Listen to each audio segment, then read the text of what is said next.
امن ھذا الذی یرزقکم، یا کون ہے وہ جو رزق دیتا ہے تم کو، یعنی اللہ کے سوا ہے کوئی اور؟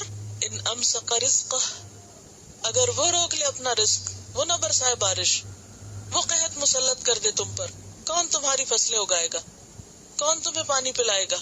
اور یہ سب کچھ دیکھتا ہے انسان، اس کے باوجود بل لجوا فی عتو ونفور، بلکہ وہ اڑے ہوئے ہیں سرکشی میں اور نفرت میں، یعنی حق سے اور دور بھاگ رہے ہیں اور اپنی ہی باتوں پر ضد پر اڑے ہوئے ہیں۔ لجو کا لفظ جو ہے نا لجاج سے ہے، کسی غلط کام کے اوپر اڑ جانا، وہ ضد کا شکار ہو جانا۔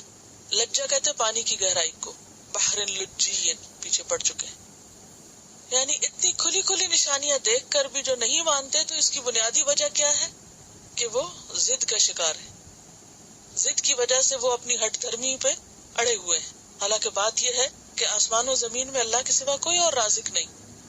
قل من یرزقکم من السماوات والارض، کیا کہتے تھے؟ قل اللہ، سورۃ فاطر میں آتا ہے هل من خالق غیر اللہ یرزقکم من السماء والارض، کوئی بھی نہیں، اس لیے کہ لہو مقالید السماوات والارض یبسط الرزق لمن یشاء ویقدر، رزق کی کنجیاں تو اس کے ہاتھ میں ہے۔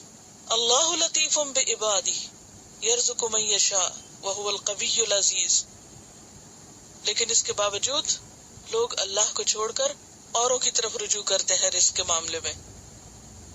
وَيَعْبُدُونَ مِن دُونِ اللَّهِ مَا لَا يَمْلِكُ لَهُمْ رِزْقًا مِّنَ السَّمَاوَاتِ وَالْأَرْضِ مَا لَا يَمْلِكُ لَهُمْ رِزْقًا مِّنَ السَّمَاوَاتِ وَالْأَرْضِ شَيْئًا وَلَا يَسْتَطِيعُونَ، سورۃ النحل 73 ہے یہ۔ تو کرنا کیا چاہیے؟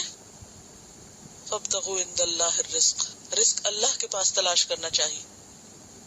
وَاعْبُدُوهُ وَاشْكُرُوا لَهُ إِلَيْهِ تُرْجَعُونَ، اسی کی عبادت کرے انسان، اسی کا شکر گزار رہے، کیونکہ اسی کی طرف واپس لوٹنا ہے۔ امن ھذا الذی یرزقکم ان امسک رزقہ بل لجوا فی عتو ونفور